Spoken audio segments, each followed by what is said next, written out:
Welcome students, welcome to কেমিক্স দাদা। তো আমাদের আজকের ভিডিওতে তোমরা সকলে জানতে পারবে যে ফ্রিকশনের ব্যাপারটায় আমরা লজ অফ মোশনের already Newton's law of motion বা সেই রিলেটেড যে প্রবলেমসগুলো ছিল সেগুলো কিন্তু সবই আমরা দেখে নিয়েছি।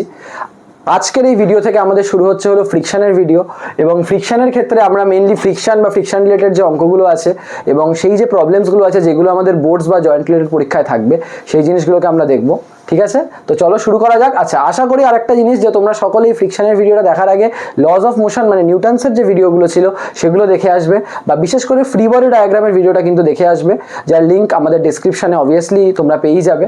তো সেটা দেখে কিন্তু তোমরা ফ্রিকশন দেখা শুরু করবে, আদারওয়াইজ ফ্রিকশনের অঙ্কগুলোর সাথে ওটার অনেক রিলেশন আছে, আদারওয়াইজ প্রবলেম হবে। ঠিক আছে, তো চলো শুরু করা যাক।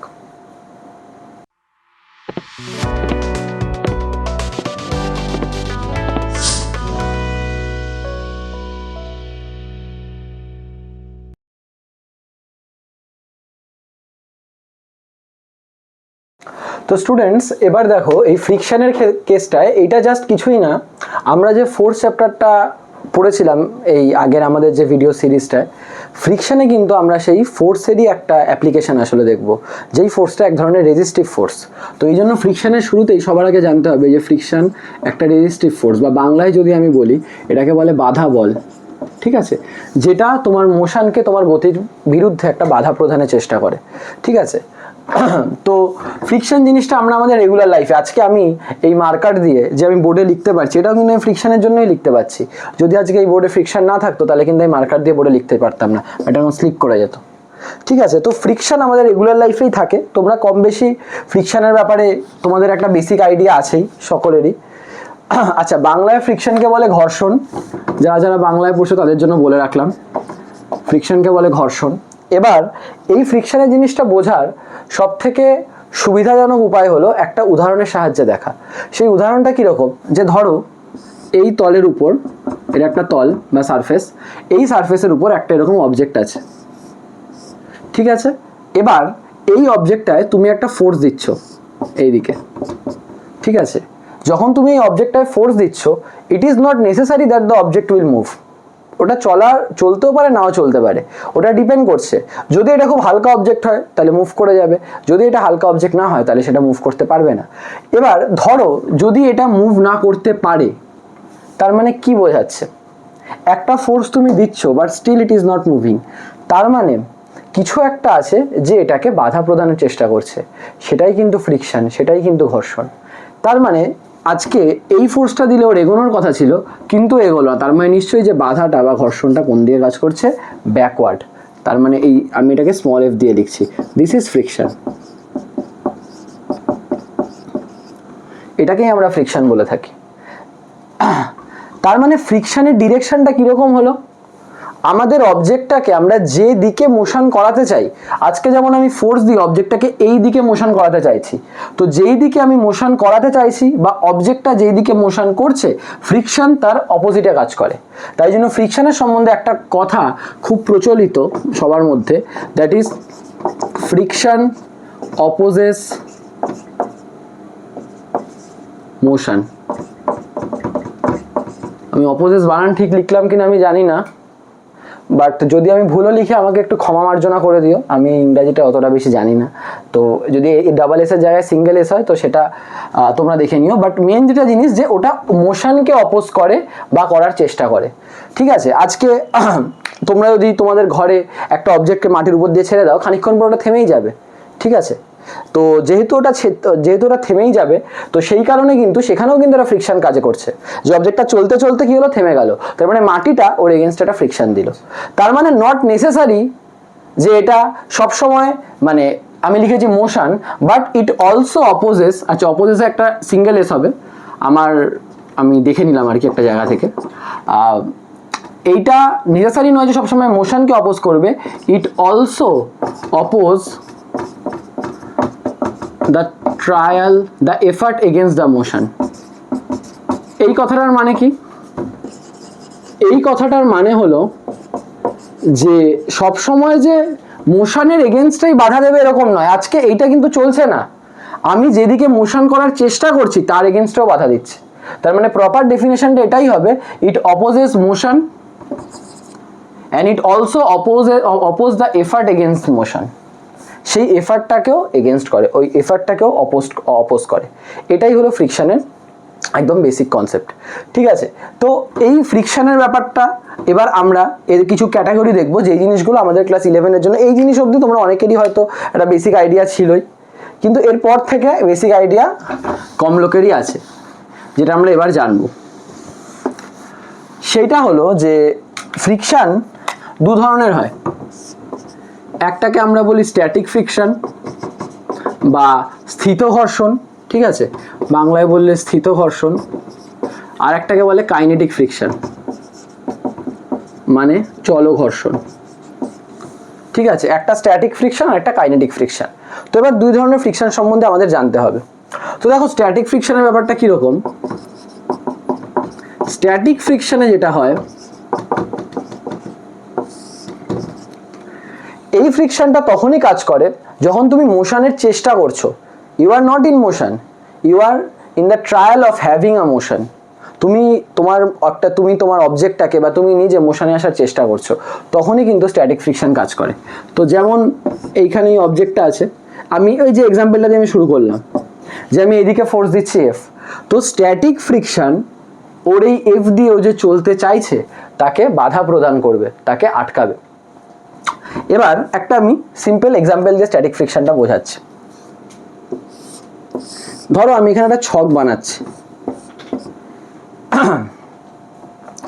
এই ছকটার মধ্যে আমি লিখি এইটা হলো আমাদের এক্সটার্নাল ফোর্স এফ ইএক্সটি, যেটা আমরা বাইরে থেকে দিচ্ছি, ঠিক আছে, আর এটা হলো আমাদের frictional F S, static friction. তার মানে স্ট্যাটিক ফ্রিকশন সম্বন্ধে এইটুকুও বোঝা গেল, যখন অবজেক্টটা স্থির আছে, রেস্টে আছে, তখন যে ফ্রিকশনটা কাজ করছে তাকে স্ট্যাটিক ফ্রিকশন বলে, এই জন্যই নামে স্ট্যাটিক আছে। তো friction acting when it is at rest, যখন রেস্টে আছে তখন যে ফ্রিকশনটা কাজ করছে সেটাই আমাদের স্ট্যাটিক ফ্রিকশন। এবার এই স্ট্যাটিক ফ্রিকশনের কিছু প্রপার্টি আছে যেগুলো আমাদের জানতে হবে। যেমন এই ক্ষেত্রেই দেখো, তুমি ধরো 1 নিউটন ফোর্স দিলে, অবজেক্টটা নড়লো না। অবজেক্টটা না নড়লো তার মানে কি? তার মানে নিশ্চয়ই ফ্রিকশনটা এইদিকে কাজ করছে। আচ্ছা, ফ্রিকশনটার ভ্যালু কত হবে বলো তো? নিজেরাই চেষ্টা করো যে তুমি এদিকে 1 নিউটন ফোর্স দিচ্ছ, তারপরেও অবজেক্টটা মুভ করছে না, তার মানে নিশ্চয়ই পেছন দিকেও কেউ 1 নিউটন দিচ্ছে। স্যার 1 নিউটন না স্যার, 1 নিউটনের বেশি দিতে পারে। যদি 1 নিউটনের বেশি দেয় তাহলে তো পেছনে সরে যাওয়ার কথা ছিল। সিম্পল জিনিস, তুমি এদিকে একটা অবজেক্ট আছে, তুমি এদিকে 5 নিউটন ফোর্স, যদি পেছনের দিকে 10 নিউটন হয় তাহলে কোন দিকে যাবে? পেছনের দিকে সরে যাবে না? তার মানে বেশি না, আবার কমও না, কম হলে তো এগিয়ে যেত, তার মানে সমান। এই জন্যই কিন্তু ওই জায়গাতেই দাঁড়িয়ে আছে, তুমি 1 নিউটন ফোর্স দিয়ে নড়াতে পারছো না, তার মানে এখানে স্ট্যাটিক ফ্রিকশনটাও কিন্তু 1 নিউটন। ঠিক আছে, আচ্ছা তুমি একটু ফোর্সটা বাড়ালে, তুমি 2 নিউটন ফোর্স দিলে, তারপরেও দেখলে অবজেক্টটা নড়ছে না, তার মানে 2 নিউটন ফোর্স দিয়ে অবজেক্ট নড়ছে না, তার মানে স্ট্যাটিক ফ্রিকশন এই ক্ষেত্রে কি আর 1 নিউটন আছে? যদি স্ট্যাটিক ফ্রিকশন 1 নিউটন থাকতো তাহলে তো এগিয়ে যেত না, তাহলে তো স্ট্যাটিক ফ্রিকশনও চেঞ্জ হয়েছে, তার মানে স্ট্যাটিক ফ্রিকশন কত হয়ে গেছে? ওটাও 2 নিউটন হয়ে গেছে। ঠিক আছে, আচ্ছা আরো ফোর্স বাড়িয়ে দিলাম 3 নিউটন, তাও এই ঘাটের মনা নড়লো না, তার মানে স্ট্যাটিক ফ্রিকশন এখনো কত আছে? 3 নিউটন। তার মানে এক জিনিস খেয়াল করতে পারছো, তুমি বাইরের ফোর্সটা যেমন বাড়াচ্ছ, তোমার ফ্রিকশনটাও কিন্তু বাড়তে থাকছে অটোমেটিক্যালি। আমরা এখানে কিছু করছি না, ফ্রিকশন বা ঘর্ষণ আপনা আপনি এখানে বৃদ্ধিপ্রাপ্ত বাড়ছে। ঠিক আছে, আইসিএসসি বা সিবিএসসি বোর্ডের স্টুডেন্টরা বৃদ্ধিপ্রাপ্ত শুনলে তো শেষ, তো বাড়ছে আর কি। ঠিক আছে, আচ্ছা এবার তুমি আরেকটু ফোর্স দিয়ে দিলে, তোমার দ্বারা সম্ভব হচ্ছে না, তুমি তোমার আরেক বন্ধু বান্ধবকে নিয়ে বললে চল ভাই দুজন মিলে মানে দড়ি ধরে মারি টান, এরকম একটা ব্যাপার, দুজন মিলে ধাক্কা লাগালে। এবার যখন দুজন মিলে ধাক্কা লাগালে 4 নিউটন দিলে, দেখলে অবজেক্টটা হালকা হালকা করে মুভ করা শুরু করলো।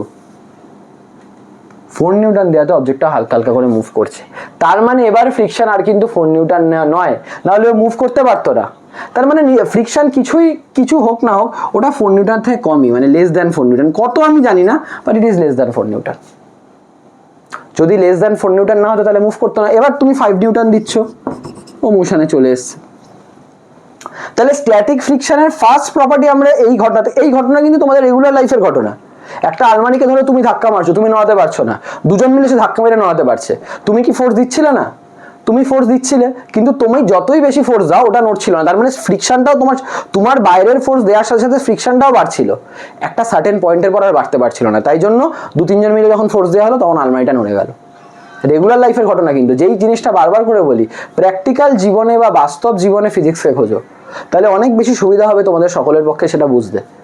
তাহলে এইখান থেকে আমরা এটা বুঝতে পারছি যে স্ট্যাটিক ফ্রিকশন অটোমেটিক্যালি চেঞ্জ হয়, তাই জন্য স্ট্যাটিক ফ্রিকশন একটা বিশেষ নাম আছে, এটাকে বলে সেলফ কন্ট্রোলড ফোর্স, বা বাংলায় বললে স্বনিয়ন্ত্রক বল, বাংলায় বলে এটাকে স্বনিয়ন্ত্রক বল।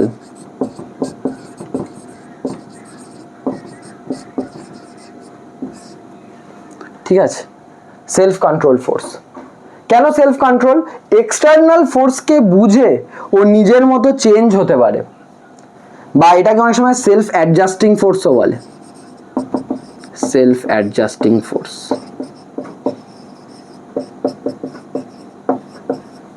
ঠিক আছে, বাইরের ফোর্সকে বুঝে ও নিজের মতো অ্যাডজাস্ট হতে পারে, কিন্তু কি সবসময় বাড়বে না, একটা লিমিটিং ভ্যালু আছে, যার বেশি একটা সীমা আছে, যার বেশিও বাড়তে পারবে না। তার মানে স্ট্যাটিক ফ্রিকশন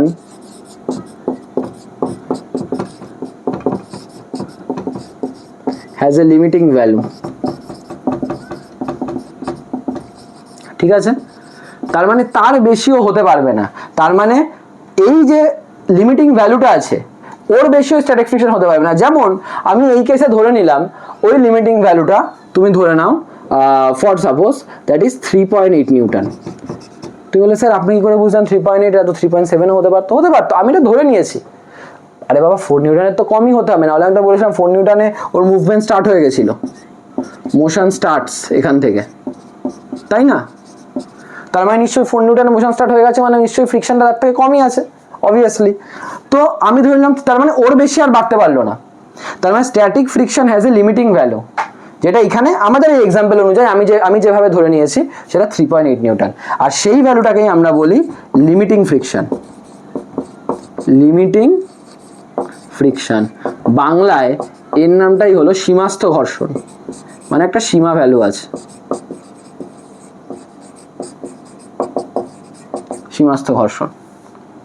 ঠিক আছে, তো এইটা হলো স্ট্যাটিক ফ্রিকশনের ক্যারেক্টারিস্টিক্স, যে ইট is not a constant force, it is a self adjusting force, যার ভ্যালু এক্সটার্নাল ফোর্সের সাথে সাথে বাড়তে থাকে।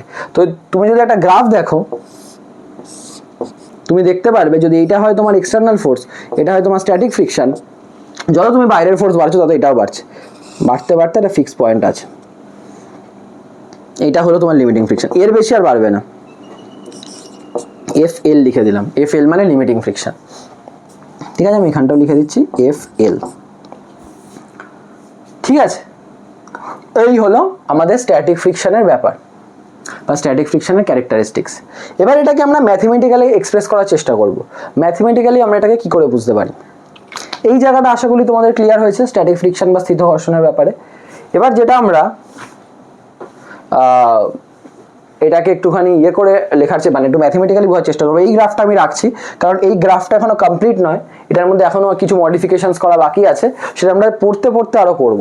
ঠিক আছে, তো এই জায়গাগুলো আমি মুছে দিচ্ছি, যাদের যা যা টোকার সেটা টুকে নিও। বাহ, ওটা বলতে গিয়ে আমি এটাই মুছে দিয়েছি, গুড জব বেটা। আচ্ছা, এটা F। তো আমি তাহলে এই জায়গাগুলো যদি মুছে দিই,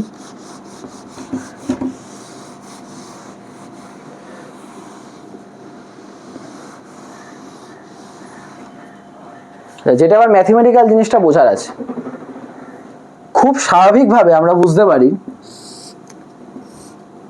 এই যদি অবজেক্টটা হয়, এই অবজেক্টটার ক্ষেত্রে ফ্রিকশনকে তোমরা এরকমভাবে ভাবতে পারো, আজকে এই অবজেক্টটার ওজন mg বা ওয়েট নিচের দিকে কাজ করছে, আমি ধরলাম অবজেক্টটার মাস mg নিচের দিকে কাজ করছে। ঠিক আছে, একটা নর্মাল রিয়াকশন আছে যেটা এরকম উপরের দিকে কাজ করছে। ঠিক আছে, এইগুলো আমরা অলরেডি কিন্তু আমরা নিউটনের ফ্রি বডি ডায়াগ্রামে এগুলো নিয়ে আমরা আলোচনা করেছি, তাই জন্য আমি আমাদের ভিডিও শুরুতেই বলেছিলাম ওই ভিডিওটা তোমাদের দেখে আসে, ওই ভিডিওটা জানা তোমাদের জন্য খুবই দরকার। এবার স্ট্যাটিক ফ্রিকশন, তুমি যদি দেখো mg এইদিকে n এইদিকে, একটা প্র্যাকটিক্যাল জিনিস বলো ম্যাথমেটিক্সে যাওয়ার আগেও, যে যত একটা জিনিস ভারী তাকে নড়াতে বেশি কষ্ট হবে, খুব সিম্পল কথা, ঠিক আছে? একটা মার্কারকে আমি যত ইজিলি, আজকে মার্কারটা হাওয়ায় আছে, যদি মার্কারটা এরকম মাটিতেও পড়ে থাকতো, আমি যত ইজিলি মার্কারটাকে গড়িয়ে দেবো, একটা বড় পাথরকে আমি তত ইজিলি গড়াতে পারবো না। তার মানে বড় পাথরের ক্ষেত্রে ফ্রিকশনটা বেশি, নাহলে আর কে আটকাচ্ছে? যদি এখানে ফ্রিকশন ছাড়া কিন্তু আর কোনো ব্যাপার নেই। একটা বড় পাথরকে কেন তুমি ইজিলি নড়াতে পারছো না? কারণ বড় পাথরের ফ্রিকশনটা বেশি। তাহলে বড় পাথর, কিন্তু মার্কারটাকে ইজিলি গড়িয়ে দিচ্ছ, মার্কারের ফ্রিকশন কম, তাহলে বড় পাথর আর মার্কারের মধ্যে কি হতে পারে যেটা ওদের ফ্রিকশন ডিসাইড করছে? মাস। যে যত বেশি মাস হচ্ছে, দেখো ফ্রিকশনটাও তত বেড়ে যাচ্ছে, বা সোজা ভাষায় বলতে গেলে ওয়েট যত বেশি হচ্ছে তত ফ্রিকশনও বেড়ে যাচ্ছে। তো এখান থেকে আমরা একটা জিনিস বুঝতে পারি, অ্যাকচুয়ালি ওয়েটের থেকেও বড় কথা যেটা অ্যাকচুয়ালি ডিটারমাইন করে ফ্রিকশনাল ফোর্সকে, আমি যদি স্মল এফ দিয়ে লিখি, frictional force is directly proportional to the normal reaction in. আমাদের আপাতভাবে দেখে ওয়েট মনে হলো না এক্সাম্পলটায়, স্যার আপনি তো বললেন হ্যাঁ তাহলে ওয়েট বাড়লে ফ্রিকশন বাড়ে, আপনি কেন এন লিখে দিয়েছেন? আর একটা এক্সাম্পল ভাবো, বুঝতে পেরে যাবে। এবার দেখো আমার কাছে মার্কারটা হাওয়াতে ভাসছে, আমি ইজিলি নিয়ে নড়াতে পারছি, ঠিক? এই হাওয়াও কিন্তু একটা রিয়াকশন দেয়। তুমি মাটিতে ইজিলি নড়াতে পারবে না হাওয়া ইজিলি নড়াতে পারবে? অবভিয়াসলি হাওয়া এটাকে ইজিলি নাড়াতে পারবে, কারণ মাটির ফ্রিকশনের থেকে হাওয়ার ফ্রিকশনটা তুলনামূলকভাবে অনেকটাই কম। কেন এটা হলো? মাটিতে ওর যা ওয়েট, হাওয়াতেও তো ওর তাই ওয়েট। তো it is not the weight that is deciding the friction, ওয়েটটা ডিসাইড করছে না, নর্মাল রিয়াকশনটা ডিসাইড করছে। মাটিতে যখন আছে, মাটি অনেক বেশি রিয়াকশন দিচ্ছে, কারণ এটা সলিড সারফেস। কিন্তু হাওয়ায় যখন আছে, হাওয়ার রিয়াকশন ফোর্স কিন্তু সেরকম বেশি নয়। হাওয়ার রিয়াকশন ফোর্স বেশি নয় বলেই তো হাওয়ায় রাখলে নিচে পড়ে যাচ্ছে, তাই জন্য হাওয়াতে ফ্রিকশনটা কম। তার মানে ওয়েট নয় যেটা ফ্রিকশনকে ডিসাইড করে, সেটা হলো নর্মাল রিয়াকশন। জিনিসটা দেখতে সেম লাগলেও কিন্তু এই হাওয়া আর মাটির এক্সাম্পলটা দিয়ে তোমরা ভাবতে পারো, বা যারা তোমাদের আশেপাশে বুঝতে পারবে না তাদেরকে বোঝাতেও পারো। তো friction is directly proportional to the normal reaction force, লম্ব প্রতিক্রিয়া বলের সমানুপাতিক ঘর্ষণ বলটা। এই সমানুপাতিক চিহ্ন বা এই প্রপোর্শনাল সাইনকে ওঠানোর জন্য একটা কনস্ট্যান্ট আনতে হয়, তো আমরা সেটাকে বলি F is equals two new N. এই যে মিউ বলে যে সিম্বলটা লিখেছি, এই মিউ সিম্বলটাকে আমরা বলি কোএফিসিয়েন্ট, এটা মিউ এস লেখা উচিত, coefficient of static friction, coefficient of static friction, বা এটাকে বাংলায় বলে স্থিত ঘর্ষণ গুণাঙ্ক, স্থিত ঘর্ষণ গুণাঙ্ক।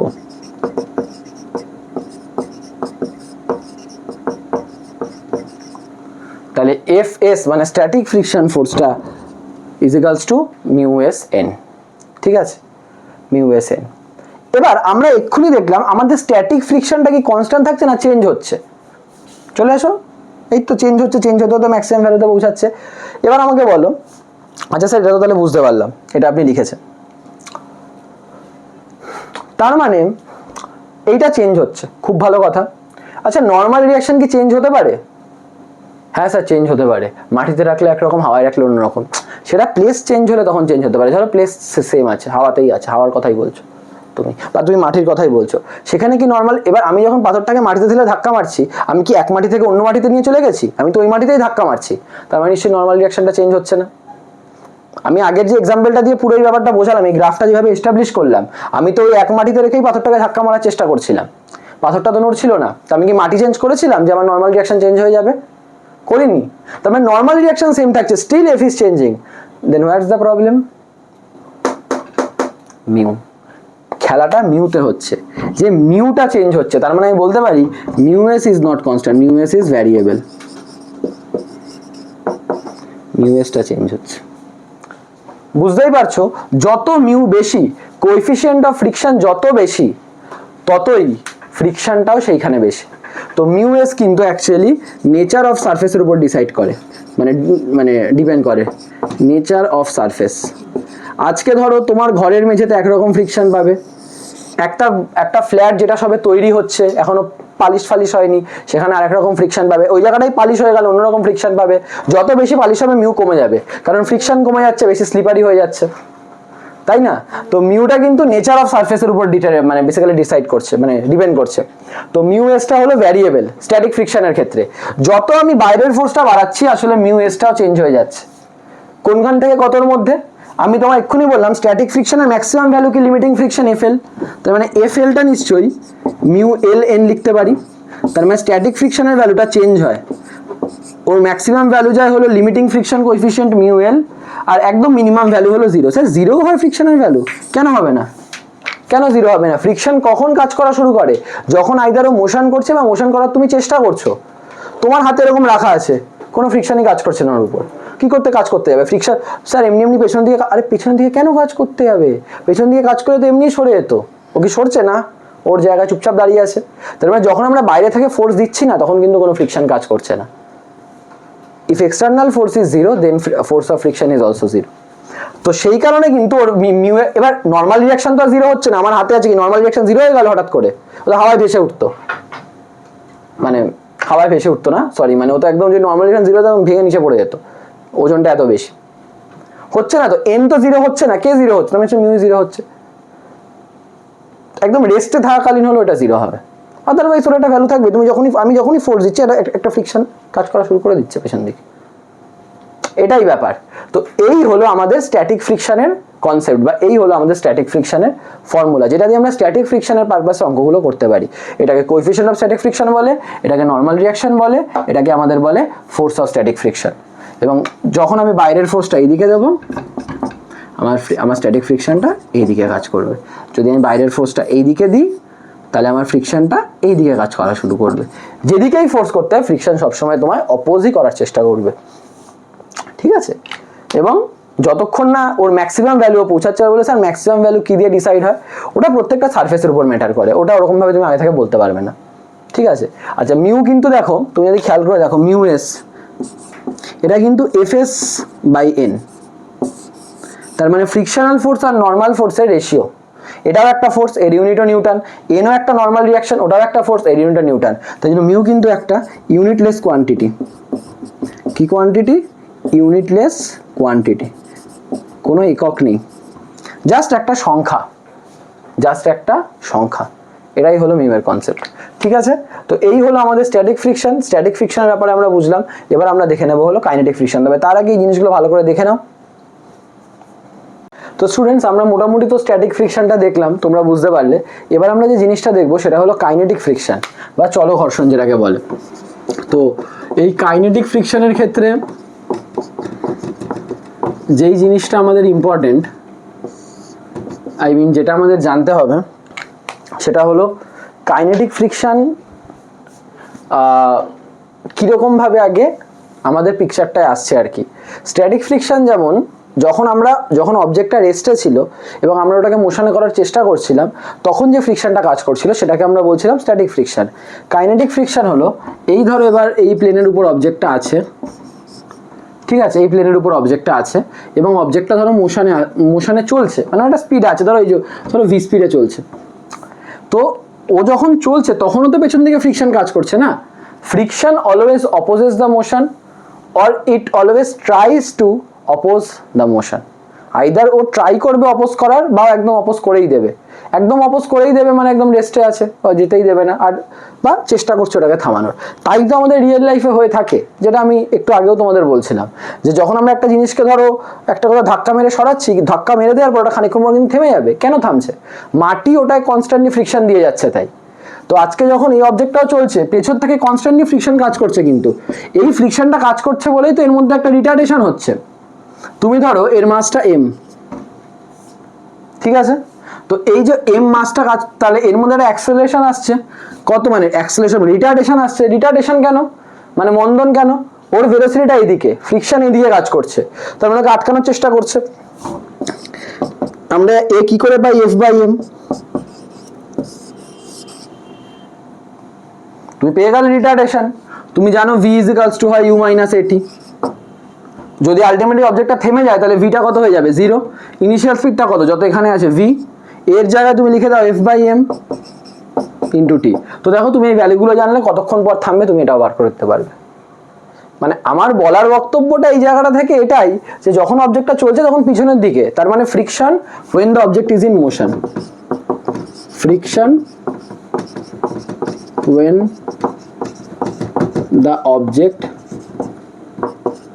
is in motion, সেটাকে আমরা বলে থাকি হলো কাইনেটিক ফ্রিকশন। এবার এই কাইনেটিক ফ্রিকশনের একটা বিষয় আছে, এক্সপেরিমেন্টালি দেখা গেছে কাইনেটিক ফ্রিকশনের ক্ষেত্রে যে আমাদের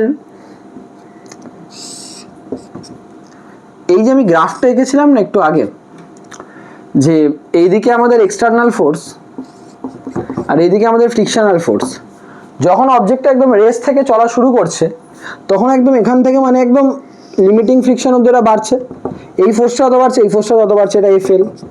তারপরে কি হচ্ছে, তারপরে ওই যে তুমি ছকটা দেখছিলে, ওই যে ছকটা আমি এখানে এঁকেছিলাম একটু আগে, ঠিক আছে, এটা 1 নিউটন, এটা 1 হয়েছিল, এটা 2 হয়েছিল, 3 হয়েছিল, কিন্তু যে এটা 4 হয়ে গেল আমি বলছিলাম এটা 3.8 ধরো।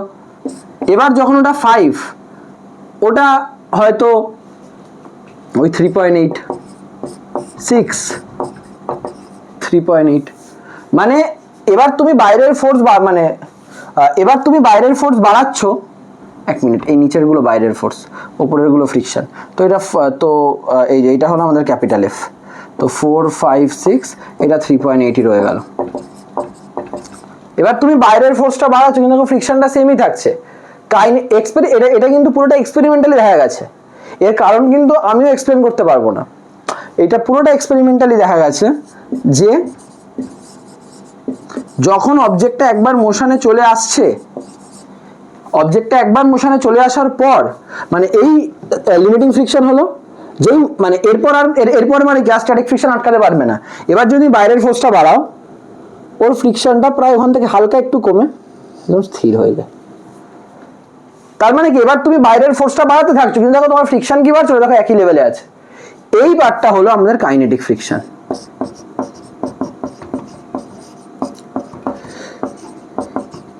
এই পার্টটা হলো আমাদের কাইনেটিক ফ্রিকশন, এই পুরো পার্টটা ছিল আমাদের স্ট্যাটিক পার্ট, আর এই পার্টটা ছিল লিমিটিং।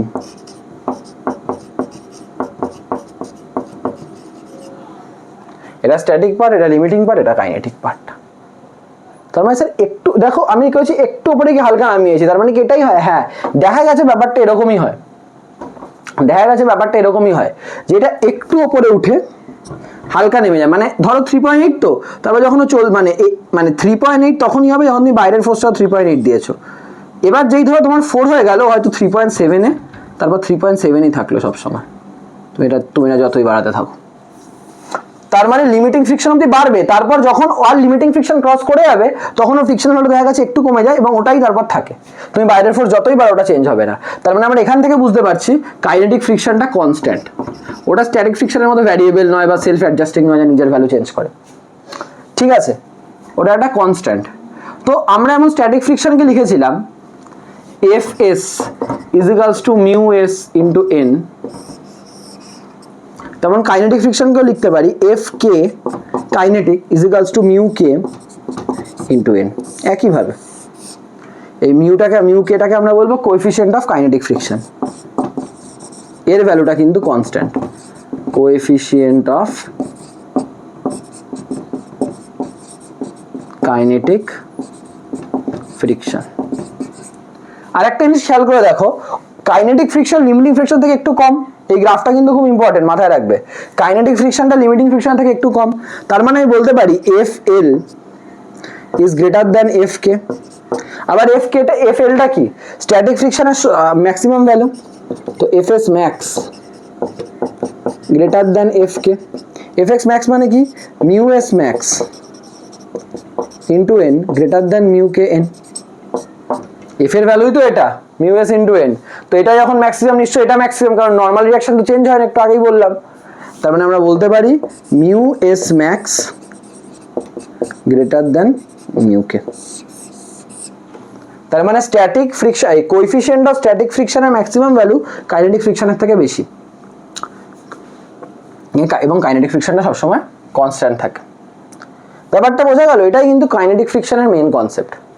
এবার এইখানে দুটো জিনিস আছে, এটা আমার বলার আছে, এই জায়গাটা আশা করি বুঝতে পেরেছো। ঠিক আছে, আমি এই জায়গাটা মুছে দিচ্ছি। এবার দেখো এই গ্রাফটা কিন্তু খুব ইম্পর্টেন্ট, এখনই বলে রাখছি। এবার দেখো স্ট্যাটিক কাইনেটিক ফ্রিকশন দ্বারা বেসিক আইডিয়া পেলেই, এবার এই জিনিসটা খেয়াল করে দেখো, ধরো যে আজকে আমাদের একটা এরকম একটা অবজেক্ট আছে, অবজেক্টটার এমজি এইদিকে, এন এইদিকে, নর্মাল রিয়াকশন এইদিকে, অবজেক্টটার উপর আমরা এইদিকে ফোর্স দিচ্ছি, তো ফ্রিকশনটা কোন দিকে? এইদিকে কাজ করছে। ফ্রিকশন মানে কি শেখালাম স্যার? এটা স্ট্যাটিক ফ্রিকশন না কাইনেটিক ফ্রিকশন? ধরে নাও কাইনেটিক ফ্রিকশন চলছে অবজেক্টটা, তো মিউ কে এন। তাহলে এন মানে কি? আমরা ফ্রি বডি ডায়াগ্রাম তো করেছি, N is equals two MG. তার মানে আমরা কিন্তু এফ কে কে বলতে পারি মিউ কে ইন্টু এমজি, এফ কে কে বলতে পারি মিউ কে ইন্টু এমজি। স্ট্যাটিক ফ্রিকশন হলে একই জিনিস বলতে পারতাম, এফ এস মানে মিউ এস ইন্টু এমজি। একটা জিনিস এবার এই প্রসঙ্গে বলে রাখি, অনেক সময় তোমার এরকম স্ট্যাটিক মানে স্থিত ঘর্ষণ বা চল ঘর্ষণ ওটা মেনশন করে দেবে না, তোমার এমনি ঘর্ষণ গুণাঙ্ক এইসব বলবে। তো তোমার যেমন বলবে তুমি এই জিনিসটা মাথায় রাখবে, F is equals to mu N মানে মিউ এমজি। তোমায় যদি কিছু না বলে দেয় তুমিও আর কি নর্মালি এরকম ধরে করে দেবে, অত মাথা ব্যথা করতে হবে না। আর যদি বলে দেয় অবজেক্টটা রেস্টে আছে বা স্থির আছে, সেই অবস্থায় স্ট্যাটিক ফ্রিকশনের ভ্যালু, তখন আলাদা করে এটা লিখবে বা এটা লিখবে। বাট ফর্মুলাটা বা কনসেপ্টটা দেখো একই ধরনের, জাস্ট স্ট্যাটিক হলে এগুলোতে এস এস করে লিখছি, কাইনেটিক হলে এগুলোতে কে কে করে লিখছি। মানে অবজেক্টটা চললে এটা, স্থির থাকলে এটা। ঠিক আছে, তো এই জিনিসটা হলো আমাদের এখানে বিষয়। তো আমি যখন ওই একটু আগে একটা জিনিস যেটা বলছিলাম, ধরো একটা অবজেক্ট ভি স্পিডে চলছে, ফ্রিকশন এদিকে লাগছে হলো এফ, ও কতক্ষণ পর থামবে? আমি ধরলাম ওর মাসটা এম, আমি জানি এতক্ষণে যদি কাইনেটিক ফ্রিকশন এফ কে হয় তাহলে ওটা মিউ কে এমজি। তাহলে ত্বরণ মানে মন্দন কত হবে? এ মানে কত? F K by M. আচ্ছা, এফ কে বাই এম মানে কত? Mu K MG by M. M কেটে গেল, তার মানে মিউ কেজি, এটাই হলো মন্দন। ঠিক আছে, তাহলে কতক্ষণ পরে থামবে? V is equals to U minus A T আমি জানি। আলটিমেটলি যদি অবজেক্টটা থেমে যায় তাহলে ভিটা জিরো, ইউটা কত এখানে? ভি মাইনাস এটা কত? মন্দন, তো মিউ কেজি ইন্টু টি। তো এখান থেকে দেখতে পারবে টিটা আসছে ভি বাই মিউ কেজি। দেখবে তোমার মিউ দেওয়া আছে, ভিজি দেওয়া আছে, তোমার একটা টাইম বার করতে বলছে। এটাও কিন্তু একটা বিখ্যাত ধরনের প্রশ্ন, এটা মাথায় রাখবে। যেরকম অবজেক্ট চলছে, তোমাকে এই মাটির সাথে কত ফ্রিকশন কোএফিসিয়েন্ট কত বা ঘর্ষণ গুণাঙ্ক কত সেটা তোমায় বলে দিয়েছে, আর তোমার টাইমটা কতক্ষণ পর থাকবে সেটা বার করতে হবে। এই ফর্মুলাটা মনে রাখতে হবে না, কিন্তু আমি যে কনসেপ্টটাই করলাম, যে প্রসেসটাই করলাম, সেইটা মনে রাখো, তাহলেই কিন্তু কাজ হয়ে যাবে। ঠিক আছে, তো এইটা হলো একটা আমাদের গুরুত্বপূর্ণ জিনিস কাইনেটিক ফ্রিকশন সম্বন্ধে। কাইনেটিক ফ্রিকশন বা চল ঘর্ষণ যাই আমরা বলি, সেইখানে কিন্তু শুধু kinetic friction, in overall general ফ্রিকশনের ক্ষেত্রেই এটা কিন্তু একটা ইম্পর্টেন্ট জিনিস, যে এফ ইজিক্যালস টু মিউ এমজি। আসলে মিউ এন কিন্তু ওটা কিন্তু বলাবে না। আসলে কি হয়, স্টুডেন্টরা যখন এই মিউ এমজির সাথে অভ্যস্ত হয়ে যায়, ওটা মিউ এনটা ভুলে যায়। আসলে কিন্তু ওটা, আবারও বলছি, নর্মাল রিয়াকশনের প্রপোর্শনাল, যেভাবে বুঝিয়েছিলাম একটু আগে। কেন ওজনের সাথে বলছি না? আজকে মাটিতে থাকলে ওই মার্কারটা যে ফ্রিকশন পেত, যদি ওজনের সাথেই প্রপোর্শনাল হতো, তাহলে এয়ারে বায়ুতে থাকলেও একই হতো। বাট সেটা হচ্ছে না, বায়ু থাকলে কিন্তু অনেক কম, কারণ বায়ুর নর্মাল রিয়াকশনটাই সেরকম নেই। তাই জন্য নর্মাল রিয়াকশনের সাথে প্রপোর্শনাল নাকি ওজনের সাথে প্রপোর্শনাল, বোঝা গেল? তো এই জিনিসটা কিন্তু এখানে খুব ইম্পর্টেন্ট, এবং এই জিনিসটা অতি অবশ্যই মাথায় রাখবে, যেটা তোমাদের কাজে লাগবে। ঠিক আছে, আচ্ছা, এই ফ্রিকশন সম্বন্ধে আরো দু একটা কথা বলার থাকে, সেটা হলো ওই গ্রাফটা মাথায় রাখবে, যে গ্রাফটা করিয়েছি, সেটা হলো যে এই ধরো যে ওই ফ্রিকশনে যে ভ্যালুটা, এই ভ্যালুটা কিন্তু সম্পূর্ণ নির্ভর করে হলো যে তলের উপর বা যে সারফেসের উপর আমরা আছি। Depends on the surface on which we are. মনে রাখবে, it depends on the surface on which we are. এটা কিন্তু কন্ট্যাক্ট এরিয়ার উপর ডিপেন্ড করে না। F does not depend on contact area। তার মানে কি? তার মানে ধরো তোমার কাছে এরকম মানে ধরো একটা ইট আছে ফর সাপোজ, তুমি ইটটাকে এরকম ভাবে মাটির উপর রেখেছো, তাহলে ও যে ফ্রিকশন পাবে, তুমি যদি ইটটাকে এরকম ভাবেও রাখো, ও একই ফ্রিকশন পাবে। কিন্তু কোন ক্ষেত্রে কন্ট্যাক্ট এরিয়াটা বেশি? দেখেই বোঝা যাচ্ছে এই ক্ষেত্রে কন্ট্যাক্ট এরিয়াটা বেশি। কন্ট্যাক্ট এরিয়ার উপর ফ্রিকশন ডিপেন্ড করে না, বড় ছোট কত সারফেস এরিয়াটা বা ক্ষেত্রফলটা সেটার উপর নির্ভর করে না। নির্ভর করে হলো যে তলের উপর রাখা হয়েছে সেই তলের প্রকৃতির উপর, তার নেচারের উপর। ওটা সিমেন্টের তৈরি, ওটা মার্বেলের তৈরি, ওটা পাথরের তৈরি, ওটা এই তৈরি, ওটা ওই তৈরি, কোন জিনিসের তৈরি সেটা, সেই জিনিসটার উপর কিন্তু এটা নির্ভর করে থাকে এই ফ্রিকশনটা। তো এটা একটা খুব গুরুত্বপূর্ণ পার্ট যেটা তোমাদের মনে রাখতে হবে। আরো দুটো জিনিস বলে দিই এই কাইনেটিক ফ্রিকশন সম্বন্ধে। এই কাইনেটিক ফ্রিকশনের ক্ষেত্রে যদিও সেই জিনিসগুলো নিয়ে আমরা যখন অঙ্ক করবো সেগুলো তো দেখবোই, কিন্তু যখন কাইনেটিক ফ্রিকশন বলছি একে মেনলি দুভাগে ভাগ করা হয়।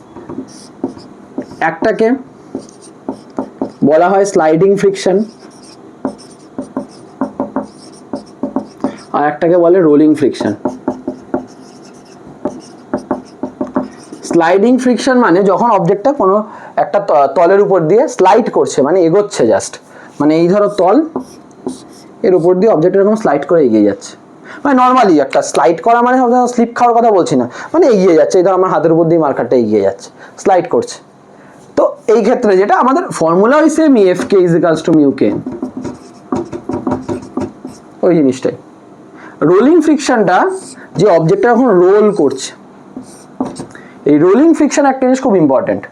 রোলিং ফ্রিকশনে দেখো পয়েন্ট অফ কন্ট্যাক্ট বাসে একটা জায়গাতেই, এই জন্য একটা রোলিং, তাই না? এবার যখন অবজেক্টটা ঘুরছে এখানে, তো খেয়াল করে দেখো, ধরো অবজেক্টটা এইদিকে ঘুরছে, তার মানে মোশনের ডিরেকশনটা এইদিকে, ওইদিকে ঘুরছে। কিন্তু যে পয়েন্টটা টাচ করে আছে মাটিকে, যদি চাকাটা এইদিকে ঘুরতে চায় তাহলে এই পয়েন্টটা কোন দিকে যেতে চাইবে? এইদিকে না, তাই না? তার মানে ওর ডিরেকশনটা এইদিকে, মানে এই দিক বরাবর, মানে এই ট্যানজেন্ট বরাবর, স্পর্শক বরাবর এইদিকে, এই দিকটা কাজ করছে। তাহলে ফ্রিকশন কোন দিকে লাগবে? Friction always opposites the motion. চাকাটা কিন্তু এইদিকে যাচ্ছে, আমাদের দেখে মনে হবে যেন ফ্রিকশন এইদিকে, আসলে সেটা নয়, কন্ট্যাক্ট পয়েন্টার মোশন। তাহলে ফ্রিকশনের কথাটা আরেকটুখানি যদি আমি রেকটিফাই করে দিই, friction opposes the motion of contact point. Contact পয়েন্টে শুধু অবজেক্টের মোশনকে ফ্রিকশন অপোজ করে না, যে পয়েন্টে ওই মাটির সাথে বা তলের সাথে যার উপর দিয়ে যার উপর ফ্রিকশনটা লাগছে, সেখানে ওই কন্ট্যাক্ট পয়েন্টের মোশন কোন দিকে তার উপর নির্ভর করছে। এইখানে এই পয়েন্টের মোশন কোন দিকে? পেছনের দিকে, তাহলে ফ্রিকশন কোন দিকে লাগবে? এইদিকে। আজব ব্যাপার, অবজেক্ট যেদিকে যাচ্ছে ফ্রিকশন সেই দিকেই লাগছে, এটা একমাত্র রোলিং ফ্রিকশনেই হবে। কিন্তু এতক্ষণ কিন্তু দেখো জিনিস যেদিকে চলছে ফ্রিকশন পেছন দিকে, বাট একমাত্র রোলিং ফ্রিকশনে অবজেক্ট যেদিকে ফ্রিকশন সেই দিকেই লাগছে, এটাকে এফ আর লিখে দিলাম।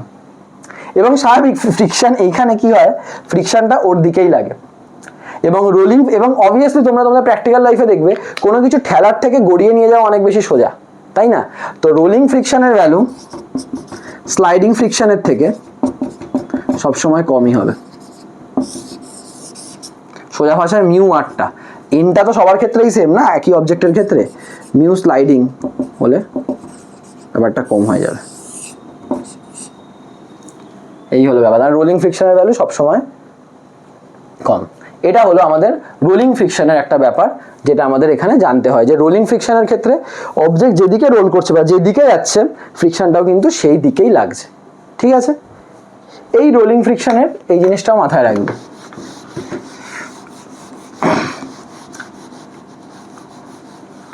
আর ফ্রিকশনের ক্ষেত্রে আরো অনেক জিনিসই আছে, তবে আজকের ভিডিওর মধ্যে আমরা এই যে এই স্ট্যাটিক ফ্রিকশন বা কাইনেটিক ফ্রিকশন যে জিনিসগুলো দেখলাম, এদের যে ফর্মুলাটা দেখলাম বা যে গ্রাফ দেখলাম, সেইগুলো পুরোটাই থিওরিটিক্যাল জিনিস ছিল।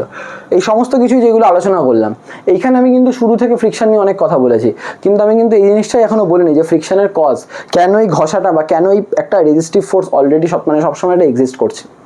তো কজ যদি আমি বলতে চাই, ফ্রিকশনের মেন কজ, এটাও কিন্তু মানে এটা ইম্পর্টেন্ট না, বাট এটা জাস্ট তোমাদের নলেজের জন্য, যে কজ হিসাবে এটা বিভিন্ন জায়গায় এটাই দেখা হয়, মানে একদম মলিকিউলার লেভেলের ব্যাপারটাকে দেখানো হয়, যে ধরো এই একটা তল, তার উপর দিয়ে আর একটা তল। স্যার এরকম তো তল দেখতে হয় না, একদম। তো আপনার হাত দেখুন কি সুন্দর সরলভাবে এরকমভাবে আছে। আসলে আমার হাত দেখতে এরকম লাগছে সুন্দর সরলভাবে আছে, যেখানে প্রচুর এরকম ছোটো ছোটো কার্ভস আছে, যেগুলো অন্য তলটা এরকম ছোটো ছোটো কার্ভসগুলোর মধ্যে লেগে যায়। তো যখন হয়তো ওরা একটা ওপরটা দিয়ে যেতে চায়, তখন একে অপরের মধ্যে যে একটা ধাক্কা লাগে, ওটাই ফ্রিকশন। মানে মলিকিউলার লেভেলে কিন্তু একদম এটা ভাবতে হচ্ছে, পরীক্ষায় দেবে না এটা, মলিকিউলার লেভেল। তো এইটা অনেক সময় বলা হয় যে ফ্রিকশনের কারণ, কিছু কিছু বইতে এটাকেই অনুমান করা হয়েছে। ঠিক আছে, তো এই হলো ফ্রিকশনের ব্যাপারে বেসিক থিওরি আমাদের এই ভিডিওর জন্য। এবার আমরা এর উপর বেস করে আমরা বেশ কিছু অঙ্ক দেখে নেব। তো চলো আমরা কিছু এবার অঙ্ক দেখে নিই। তো স্টুডেন্টস, এবার আমরা যে জিনিসগুলো দেখলাম তো ঠিক আছে, এবার একটা জিনিস যেটা আমাদের খুব ভালোভাবে বুঝতে হবে, সেটা হলো আমি একটু আগেই তোমাদের বলেছিলাম যে ফ্রিকশন অপোজিটস দ্য মোশন। এবার এই টার্মটাকে একটু আমাদের রেকটিফাই করতে হবে। কিভাবে রেকটিফাই করতে হবে? এতক্ষণ যা যা এক্সাম্পল দেখলাম সেই হিসাবে তাই মনে হবে ফ্রিকশন মোশনকে অপোজ করে। আসলে টার্মটা প্রপারলি হবে friction opposes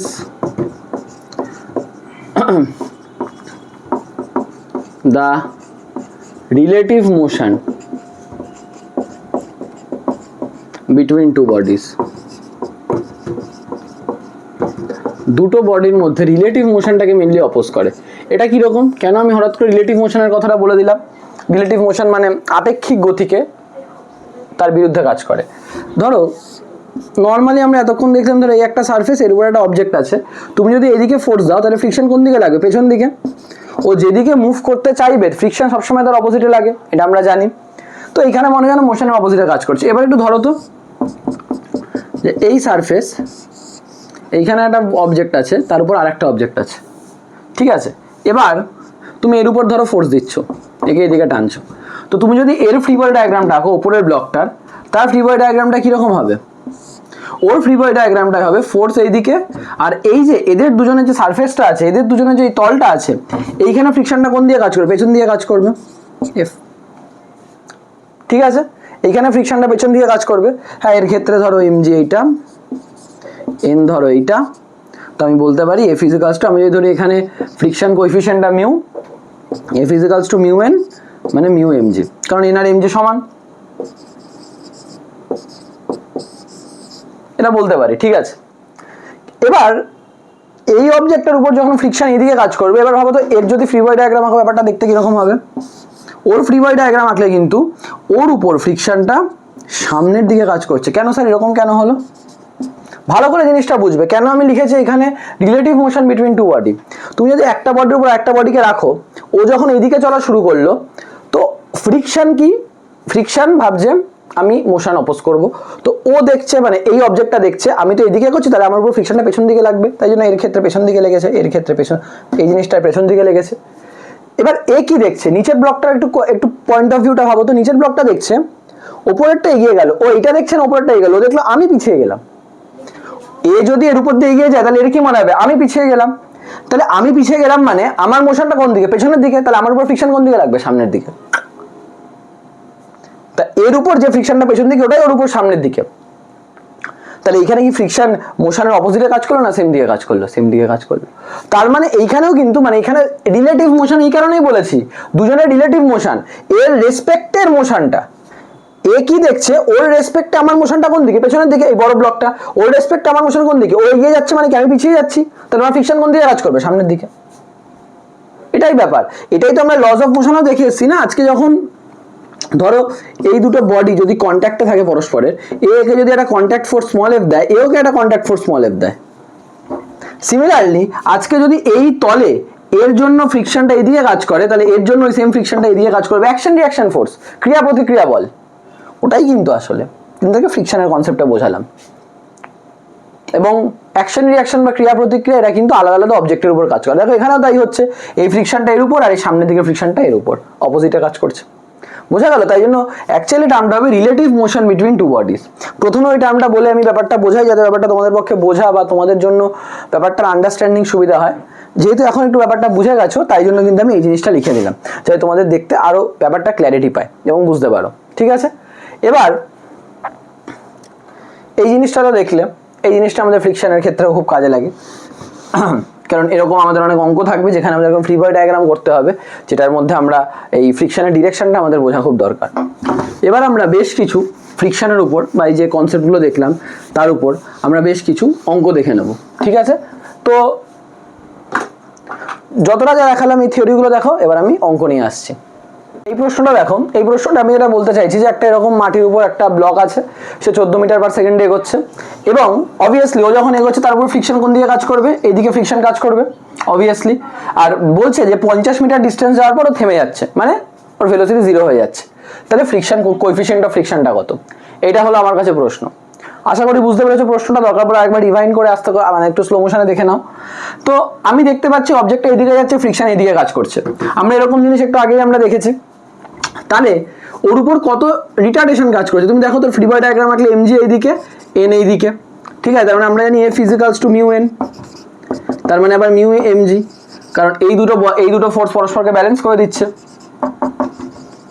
N equals two MG, ঠিক আছে? F ইজিক্যালস to mu MG. এবার এইখানে অবজেক্টটা চলছে, তার মানে এখানে মিউটা কি? এটা কি স্ট্যাটিক ফ্রিকশন কোএফিসিয়েন্ট না কাইনেটিক ফ্রিকশন কোএফিসিয়েন্ট? ও তো চলছে, তার মানে এটা কাইনেটিক ফ্রিকশন কোএফিসিয়েন্ট। এই কনসেপ্টগুলো কিন্তু ক্লিয়ার লাগবে যে আমার যখন অবজেক্ট চলছে তখন আমি কাইনেটিক ফ্রিকশন দেবো, মোশনে আছে আমি মিউকে ইউজ করব। অনেক সময় কনফিউজ করার জন্য তোমার মিউকে মিউএস দুটোই দেখবে একটা প্রশ্ন দিয়ে দিয়েছে, তুমি কোনটা ব্যবহার করবে? আর রেস্টে বা যদি বলা থাকে টেন্স টু মুভ মানে যা শুরু হতে যাচ্ছে তখন কিন্তু মিউএস ইউজ হবে। মানে শুরু হয়নি, জাস্ট এবার শুরু হবে, মানে একদম লিমিটিং পয়েন্টটায় পৌঁছে গেছে আর কি, যেটা বলতে চাইছি, তখন আমরা কিন্তু কোএফিসিয়েন্ট অফ ফ্রিকশন হিসাবে মিউএসটা ইউজ করব। তো এখানে F ইজিক্যালস to mu K MG. এবার তাহলে এর জন্য একটা মন্দন হবে, একটা রিটার্ডেশন হবে, কারণ অবজেক্টটা এইদিকে এগোচ্ছে, ফ্রিকশন পেছন দিকে, তাহলে কি হবে? ওর স্পিডটা, ওর ভেলোসিটিটাকে কমিয়ে দেবে। তো রিটার্ডেশন মানে কি? ফোর্স বাই মাস, তাহলে মিউ কে এমজি বাই মাস কেটে গেল, তাহলে মিউ কে জি। এবং আলটিমেটলি বলছে 50 মিটার গিয়ে থেমে যাচ্ছে, তাহলে আমি বলতে পারি ইনিশিয়াল ভেলোসিটিটা কত? 14 মিটার পার সেকেন্ড। কতক্ষণ কত ডিস্টেন্স যাওয়ার পর থামছে? 50 মিটার।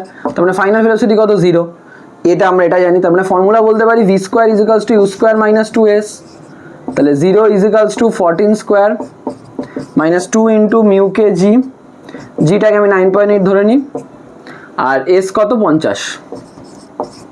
তাহলে মিউ কে কত দাঁড়াচ্ছে? 196 বাই 2 ইন্টু 9.8 ইন্টু 50, 2 ইন্টু 50 মানে 100, 100 মানে 980, তাহলে 196 ভাগ 980, 9 এটা দিয়ে কাটলে 98 দিয়ে কাটলে এটা হবে 2, এটা 10, তাহলে 1/5। তাহলে মিউকের ভ্যালুটা কত দাঁড়ালো?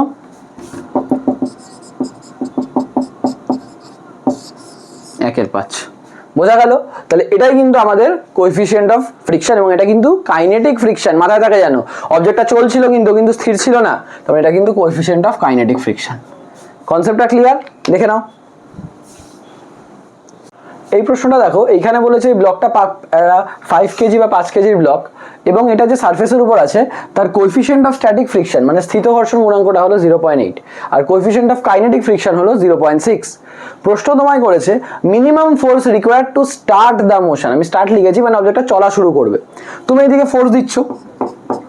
গ্রাফ তোমাদের আমি শিখিয়েছি, গ্রাফ আমাদের কি বলছে যে একটা সার্টেন পয়েন্ট অবধি ওই স্ট্যাটিক ফ্রিকশনটা এই ফোর্সের সমান হতে থাকবে, ও যেতেই দেবে না। তো ম্যাক্সিমাম কত ভ্যালু? তার মানে এফ এর ম্যাক্সিমাম ভ্যালু হবে এফ এস ম্যাক্স, তাই না? স্ট্যাটিক ফ্রিকশনের ম্যাক্সিমাম ভ্যালুটাই হবে, যাতে এইটার মানে মিনিমাম ওটা দরকার স্টার্ট করার জন্য। এবার যদি এটা 5 কেজি হয়, তার মানে এইদিকে 5g কাজ করছে, এন এইদিকে কাজ করছে, তার মানে সিম্পল ভাষায় বলতে পারি N is equals two 5g normal reaction. তাহলে এফ এস মানে কি? Mu S N. Mu S কত? 0.8। কেন মিউ এস নিলাম, কেন মিউকে নিলাম না? কারণ আমি স্টার্ট করতে চাইছি, একটু আগেই লিখলাম টেন্স টু স্টার্ট, আমরা স্টার্ট করতে চাইছি বা রেস্টে আছে, তখন আমরা কোনটা ইউজ করবো? Coefficient of static friction 0.8 into N, এনটা কত এখানে? 5g, তো 5 ইন্টু জিটা 10 ধরে নিলাম, তো 40 নিউটন মিনিমাম এই ফোর্সটা লাগবে, জিটা 10, ঠিক আছে, 50 নিউটন। এটা মিনিমাম ফোর্স, ফার্স্ট পার্টের অ্যান্সার বেরিয়ে গেল। সেকেন্ড পার্ট বলছে minimum force required to start the, minimum force required to maintain the motion. এবার আমরা জানি গ্রাফটায় কি একটু উপরে গিয়ে ম্যাক্সিমাম পয়েন্টে কি হালকা একটু কমে তারপর থাকতে থাকে, একই থাকে। তার মানে ওই কাইনেটিক ফ্রিকশনের ভ্যালুটা সেম, ওটা কত হবে F is equals to mu K into N, তার মানে 0.6 ইন্টু 5 ইন্টু 10, ঠিক আছে, তার মানে এটা 30 নিউটন। তার মানে মনে হয় 30 নিউটন ফোর্স থাকলেই মানে স্টার্ট করতে হবে এটা দিয়ে, তারপর 30 নিউটন ফোর্স থাকলে ওর মোশনটা মেনটেন থাকবে, মানে মিনিমাম 30 নিউটন ফোর্স রাখতে হবে, কারণ 30 নিউটনের কম রাখলে আবারও থেমে যাবে। 30 নিউটনের একটু বেশি রাখতে হবে যাতে ও একটা বা 30 নিউটন এক্স্যাক্টলি রাখলে ও একটা সেম স্পিড সেম ভেলোসিটি নিয়ে হতে থাকবে, ঠিক আছে। তো আমাদের কিন্তু এরকম বুঝে যে কখন আমাদের স্ট্যাটিক ফ্রিকশনের কোএফিসিয়েন্টটা ইউজ করতে হবে, কখন আমাদের কাইনেটিক ফ্রিকশনের কোএফিসিয়েন্টটা ইউজ করতে হবে, সেটা বুঝে কিন্তু আমাদের ব্যবহার করতে হবে। দেখে নাও স্টুডেন্টস, এবার এই প্রশ্নটা দেখো, এটাও খুব একটা বিখ্যাত প্রশ্ন। এখানে বলেছে টেবিলের উপর একটা এরকম শিকল ঝুলছে, শিকলটার মোট লেন্থ যেটা সেটা হলো এল, মানে চেন আর কি। এবার টেবিলের সাথে এই যে চেনটা তার একটা কোএফিসিয়েন্ট অফ ফ্রিকশন হলো মিউ। এবার কি হচ্ছে, এইদিকে একটা মানে ও ওর ওজনের জন্য নিচে পড়তে চাইছে, কিন্তু ও যখন ওর ওজনের জন্য নিচে পড়তে চাইছে, মানে এর উপর একটা তো মানে এই যে পার্টটা আছে, এই যে ঝুলন্ত পার্টটা আছে, এর একটা মানে এর উপর একটা নিচের দিকে ফোর্স কাজ করছে অবভিয়াসলি ওর ওয়েটের জন্য, কিন্তু ওই ওয়েটটা এর উপরও কাজ করছে, কিন্তু এর যে ফ্রিকশন ওটাকে আটকে রেখেছে। তো বলছে সর্বাধিক মানে maximum length that can remain hang, maximum কত লেন্থ ঝুলে থাকলে মানে ওটাকে ওই ফ্রিকশনটা আটকে রাখতে পারবে। তো এবার আমি ধরে নিই ম্যাক্সিমাম এল লেন্থ ঝুলে থাকতে পারবে, এল, তাহলে আমি বলতে পারি এই লেন্থটা হলো এল। আচ্ছা তাহলে বাকি লেন্থটা কত স্যার, এল মাইনাস এল, টোটালটা এল, এটাকে এল ধরলে বাকিটা হয়ে যাচ্ছে এল মাইনাস এল। এবার এই যে পুরো ইয়েটা আছে, চেনটা আছে, চেনটা ধরে নিই ইউনিফর্ম মাস। ইউনিফর্ম মাস মানে কি বোঝায়, ইউনিফর্ম মাস মানে বোঝায় মাসটা সব জায়গায় ইউনিফর্মলি ডিস্ট্রিবিউটেড, ঠিক আছে। তো আমি যদি ধরে নিই পার ইউনিট লেন্থের মাস, মানে প্রতি একক দৈর্ঘ্যের ভর, পার ইউনিট লেন্থের মাসটাকে আমি ধরে নিলাম এম, তাহলে যতটা অংশ ঝুলছে তার মাস, তার ওয়েট কত, হাং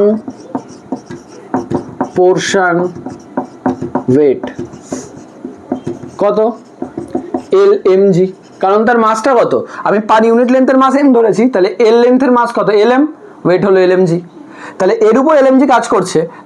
আর এইটুকুর যদি তুমি ভাবো যতটা উপরে আছে তার লেন্থ, তার ওয়েট কত, ওয়েট of the portion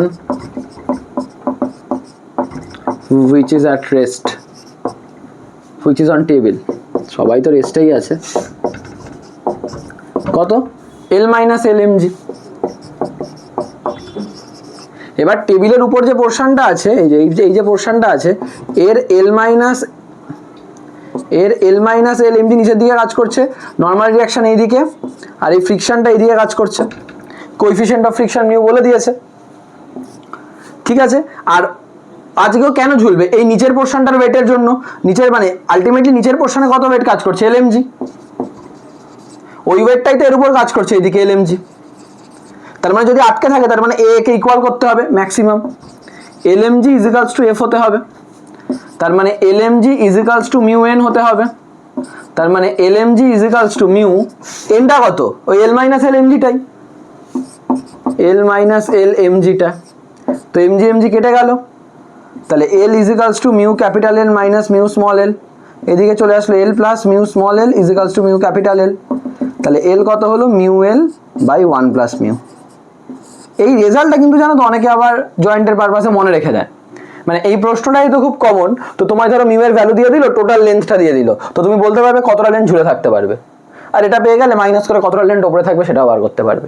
তার মানে এই পোর্শনটার ওয়েটটা ওর ফ্রিকশন ফোর্সের ইকুয়াল হতে হবে, তাহলেই কি হবে যে ও একদম মানে আলটিমেটলি অত অবধি থাকতে পারবে। এবার আরেকটু বেড়ে গেলে সেই ওয়েটটা ফ্রিকশনাল ফোর্সের বেশি হয়ে যাবে অবভিয়াসলি, তো সেই কারণে তখন ওটা পড়ে যাবে। তো এই প্রশ্নটাও কিন্তু খুব ভালো এবং বেশ বিখ্যাত প্রশ্ন, তো এটা ভালো করে দেখে নাও। স্টুডেন্টস এই প্রশ্নটা দেখো, এতক্ষণ আমরা যে প্রশ্নগুলো দেখলাম সেগুলো সবই ছিল আমাদের যে ব্লকটা বা অবজেক্টটা সেটা টেবিলের উপর দাঁড়িয়েছিল, ঠিক আছে, মানে এরকম ছিল ব্যাপারটা। এটা টেবিলের উপর এই ব্লকটা বা এটা রাখা আছে, আমার এন এইদিকে কাজ করছে, এম জি এইদিকে কাজ করছে, ফ্রিকশন এইদিকে কাজ করছে, আমি F ইজিক্যালস to mu M G বা মিউ এন লিখে কাজ চালিয়ে দিচ্ছি। এবার খেলাটা একটু অন্যরকম হয়ে গেছে। খেলাটা কি, এবার তুমি এই ব্লকটাকে টেবিলের এরকম চেপে ধরে রেখেছো, ব্লকটার মাস 0.1 কেজি এবং ব্লকটাকে এই 5 নিউটন ফোর্স দিয়ে তুমি ধরে রেখেছো এবং ব্লকটা নিচে পড়ছে না। তাহলে প্রশ্ন করছে ফ্রিকশনাল ফোর্সের ভ্যালু কত। আচ্ছা, ফ্রিকশনাল ফোর্সটা কাজটা করছে কোন দিকে, এখানে ওর ওজন এম জি কোন দিয়ে কাজ করছে, এইদিকে। কে ওকে, ফ্রিকশনই ওকে পড়তে দিচ্ছে না, তাহলে ফ্রিকশন নিশ্চয়ই কোন দিয়ে কাজ করবে, এইদিকে। It is as clear as that. Weight এইদিকে কাজ করছে, কেন পড়ছে, কারণ ফ্রিকশন ওইদিকে ওকে ধরে রেখেছে। তাহলে ফ্রিকশনাল ফোর্সের ভ্যালু কত, এফ ইজিক্যালস টু মিউ এন। এবার স্যার মিউটা কি হবে, অনেকে কি করবে, এই N equals to M G করে করে এমন অভ্যস্ত হয়ে যায়, ওরা এন এর জায়গায় এম জি বসাতেই অভ্যস্ত। তোরা কি করবে, মিউ এর ভ্যালু 0.5 আমি দিয়ে দিয়েছি এখানে, তোরা বসাবে 0.5, এন এর জায়গায় এম জি 0.1 ইন্টু জি, কাজ শেষ, অঙ্ক শূন্য হয়ে গেল। এন মানে নর্মাল রিয়াকশন, তোমার যে ওয়েটটা নিচে পড়ছে তার কোনো রিয়াকশন হাওয়া দিচ্ছে না তোমায়, অ্যাটলিস্ট সেটাকে আমরা নেগলেক্টই করি। নর্মাল রিয়াকশন, যে সারফেসে তুমি লেগে আছো সেই সারফেস যে তোমার নর্মাল রিয়াকশন দিচ্ছে সেটা তোমায় বার করতে হবে। কোন সারফেসে লেগে আছো, এই সারফেসে এরকম ভাবে তুমি চেপে ধরে আছো, তো নর্মাল রিয়াকশন আমি যদি এরকম ভাবে চেপে ধরে থাকি তাহলে নর্মাল রিয়াকশন কোন দিকে, এই যে ক্যামেরার দিকে, তার মানে এই ক্ষেত্রে নর্মাল রিয়াকশন কোন দিকে, এই দিকে। এটা কত হবে, তুমি যতটা ফোর্স দিয়ে চাপবে দেয়ালে ততটাই ফোর্স দেবে। এই ক্ষেত্রে কিন্তু আর ওয়েটটা কাজ করলো না, তুমি যতটা ফোর্স দিয়ে দেয়ালে চাপছো দেয়ালে তোমায় ততটাই ফোর্স দিচ্ছে, ওটাই নর্মাল রিয়াকশন। তার মানে এই ক্ষেত্রে কিন্তু এনটা আমাদের 5 নিউটন। তার মানে আমার এনটাকে আর এমজি লিখবো না, আমার ওই মাসটা কোনো কাজেরই নয়, আমার এনটা কত হবে 5, তাহলে 2.5 নিউটন। এটা হলো ফ্রিকশনাল ফোর্সের ম্যাক্সিমাম ভ্যালু, ফ্রিকশনাল ফোর্সের ভ্যালু যদি এটা 0.5 ওর maximum coefficient of static friction থাকে তো। এবার ওর ওয়েট কত দেখো তো, 0.1 ইন্টু যেটাকে 10ই ধরে নি যাও, 1 নিউটন। তো 1 নিউটন নিচে কাজ করছে, কিন্তু ফ্রিকশন ওইদিকে 2.5 নিউটন অবধি ম্যাক্সিমাম হতে পারে। অবভিয়াসলি ফ্রিকশন 2.5 নিউটন এই মুহূর্তে নেই। স্যার কেন নেই, আরে বাবা 2.5 নিউটন থাকলে এদিকে এক তো উপরেই চলে যেত। ফ্রিকশন কি, তোমার যতক্ষণ না মোশনে যাচ্ছ তোমার বাইরের ফোর্স যা তত ফোর্সেই থাকবে। তো এই মুহূর্তে ফ্রিকশন 1 নিউটনই আছে, কিন্তু ফ্রিকশনের ম্যাক্সিমাম ভ্যালু কত অবধি যেতে পারবে, 2.5 নিউটন অবধি। এটা কিন্তু আমি এমজি থেকে পেলাম না, মাথায় থাকে যেন, নর্মাল রিয়াকশন। তো এরকম দেয়ালে চেপে রাখলে যত ফোর্স দিয়ে চাপবে তত ফোর্সইও কিন্তু ব্যাক করবে, এই জিনিসটা না মাথায় থাকে, এই কনসেপ্টটা না মাথায় থাকে, ঠিক আছে, দেখে নাও। স্টুডেন্টস এই প্রশ্নটা দেখো, এখানে 6 কেজি ব্লকটা এখানে রাখা আছে, একটা ফোর্স ওকে দেওয়া হচ্ছে 20√2 নিউটন, যেটা হরাইজন্টালের সাথে 45 ডিগ্রি অ্যাঙ্গেল করছে। এই সারফেসের কোএফিসিয়েন্ট অফ স্ট্যাটিক ফ্রিকশন বলে দিয়েছে 0.2, কোএফিসিয়েন্ট অফ কাইনেটিক ফ্রিকশনও বলে দিয়েছে 0.1। আমাকে বলেছে ব্লকটার অ্যাক্সেলারেশন আর ফ্রিকশনাল ফোর্স কত। তো অ্যাক্সেলারেশন তো তখনই হবে না যখন ওই ফোর্সটাকে এগোবে। তো আজকে 20√2 আমি দুভাগে ভাগ করতে পারি, তো 20√2 cos 45, আশা করি এইটুকু জানো যে আমরা একটা ভেক্টরকে এরকম দুভাগে ভাগ করতে পারি। এই ভেক্টর হলে এটা থিটা হলে এইদিকে হয় হলো a cos থিটা আর এইদিকে হয় হলো a sin থিটা, ঠিক আছে। আর তাহলে এইদিকে কাজ করতে 20√2 sin 45, খুব ভালো কথা। 20√2 cos 45 কত, cos 45 মানে 1/√2, √2 কেটে গেল, তাহলে 20 নিউটন। sin 45 মানে 1/√2, তো ওটাও 20 নিউটন। তাহলে উপরে 20, ডান দিকে 20। এবার এই 6 কেজি ব্লকটার কথা ভাবো, ওর 6G নিচের দিকে, নর্মাল রিয়াকশন উপরের দিকে, সাথে আবার 20 নিউটনও একটা উপরের দিকে কাজ করছে, ঠিক আছে। আর এইদিকে কাজ করছে হলো 20 নিউটন, এই এনটা মুছে দিই, 20 এদিকে কাজ করছে। আচ্ছা ফ্রিকশন পেছন দিকে কাজ করছে। আচ্ছা ফ্রিকশনাল ফোর্সের ম্যাক্সিমাম ভ্যালু কত, মিউ এস এন, কি তাই তো। মিউ এস এন কেন করছি, যতক্ষণ ও রেস্টে আছে ততক্ষণ তো আমার স্ট্যাটিক ফ্রিকশনে নিতে হবে, তখন আমি কাইনেটিক ফ্রিকশন নিয়ে কিছু করতে পারবো না। তো যদি আমি স্ট্যাটিক ফ্রিকশনটা নিই মিউ এস, তো সেটা হলো 0.2। আচ্ছা এন কত হবে, এবার এইখান থেকে দেখো n + 20 = 6G, তাই তো, কারণ এর তো একটা পার্ট উপরের দিকে কাজ করছে। আবার জি ফর কত 10 আমি ধরে নিই, তো n + 20 হলো 60, তাহলে n হলো 40। এভাবে কিন্তু এটা বার করলাম, তাহলে 0.2 × 40, তো 8 নিউটন। এটা হলো স্ট্যাটিক ফ্রিকশনের maximum value, 8 newton static friction maximum value. কিন্তু আমার এইদিকে কত ফোর্স কাজ করছে, স্যার 20 নিউটন, তাহলে কি ও রেস্টে থাকবে, রেস্টে থাকবে না, ও এগিয়ে যাবে। আচ্ছা স্যার, যদি এগিয়ে যায় তখন আর স্ট্যাটিক ফ্রিকশন কাজ করবে না, তখন কি কাজ করবে? Kinetic friction. তখন হয়ে যাবে এফ হলো মিউ কে এন, মিউ কেটা কত 0.1 ইন্টু এনটা 40, তার মানে 4 নিউটন। তখন পেছন দিকে কত ফোর্স কাজ করবে? 4 নিউটন। সামনের দিকে কত কাজ করছে? 20 নিউটন। অ্যাক্সেলারেশন কি করে পাবে? নেট ফোর্স বাই মাস। এইদিকে কাজ করছে 20 নিউটন, পেছন দিকে কাজ করছে 4 নিউটন, তাহলে 20 মাইনাস 4, মাস কত? 6 কেজি, তাহলে 16/6, 2 দিয়ে কাটলে 8/3। বোঝা গেল অ্যাক্সেলারেশন কি করে বার করলাম? আমি কিন্তু তোমায় সব কটা দেখিয়ে দিলাম, তোমার স্ট্যাটিক ফ্রিকশন কোএফিশিয়েন্ট কোন কাজে লাগলো এটা ডিটারমাইন করতে যে আদৌ ওই ফোর্সটা নড়াতে পারবে কিনা। আজকে যদিও 7 নিউটন হতো না, ও নড়াতেই পারতো না, কারণ ওর লিমিটিং ফ্রিকশনই যায় 8 নিউটন অবধি। 8-এর বেশিতে গিয়ে তারপর তুমি আবার কাইনেটিক ফ্রিকশনের জন্য কমাতে পারো, কিন্তু শুরু করার জন্য 8-এর বেশি থাকতে হবে। তো আমি তাই স্ট্যাটিক ফ্রিকশন দিয়ে দেখলাম আগেও শুরু করতে পারবি না, হ্যাঁ শুরু করতে পারবে, তার মানে এবার কাইনেটিক ফ্রিকশন লাগবে। তো এবার অ্যাক্সেলারেশন বার করার সময় এবার কাইনেটিক ফ্রিকশনই রাখবে। অ্যাক্সেলারেশন কেন আসছে? ওর উপরে নেট ফোর্স আছে সেই জন্য। তো সেই কারণে কিন্তু আমি এভাবে করলাম। তো এরকম প্রশ্নও কিন্তু থাকতে পারে, এরকম ফোর্স থাকলে তুমি এরকম ভেঙে নিয়ে বুঝবে যে কখন আমি এটা ইউজ করছি, যখন আমি রেস্টে আছে বা শুরু করার জন্য কতটা দরকার সেটা ব্যবহার করছি, আর যখন অলরেডি মোশনে এসে গেছে তখন আমি এটা ব্যবহার করব। ঠিক আছে, দেখে নাও স্টুডেন্টস। এই প্রশ্ন দেখো, এটা একটা ব্লকের পর একটা ব্লক। এখানে ওই যে আমি আজকে একটু আগে যে কনসেপ্টটা বোঝালাম যে ফ্রিকশন ওদের রিলেটিভ মোশনকে অপোজ করে, দেখবে এই কনসেপ্টটা খুব সুন্দরভাবে কাজে লাগছে এই প্রশ্নে। তো কিরকম তোমায় বলেছে, এই যে দেখো এই ব্লকটা 8 মিটার পার সেকেন্ডে চলছে, উপরের ব্লকটা 2 মিটার পার সেকেন্ডে চলছে, আর এদের যে কন্ট্যাক্ট সারফেসটা আছে সেখানে ফ্রিকশনাল কোএফিশিয়েন্টটা হলো 0.4। আমাকে বলেছে time when relative motion between them will stop. আগে ভাবো এটা হচ্ছে কেন?